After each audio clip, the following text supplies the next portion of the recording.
तर नमस्कार मंडळी, आज आपण भेंडीची ही सोपी आणि झटपट बनणारी भाजी बनवणार आहोत।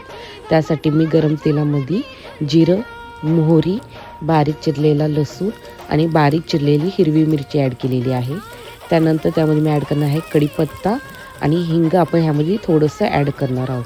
ह्याला छानपैकी परतून घेणार आहोत आपण। त्यानंतर त्यामध्ये आपण ॲड करणार आहोत हळद ॲड केल्यानंतर आपण ह्याला सगळं एकत्र करून घेणार आहोत आणि त्यामध्ये आपण आपली भेंडी ॲड करणार आहोत।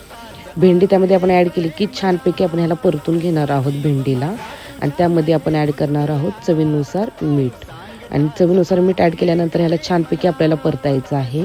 जसं जसं आपण त्याला परतू तसं त्याला हे तारा सुटायला लागतात चिकट अशा, ह्या पूर्ण आपल्याला भाजून घालवायच्या आहेत। त्यानंतर आपण 1 ते 2 मिनटं वाफ देणार आहोत आणि आपली भाजी ही तयार आहे। ह्याच्यावर मस्तपैकी हिरवी अशी कोथिंबीर मी टाकणार आहे आणि आपली भाजी खायला तयार आहे।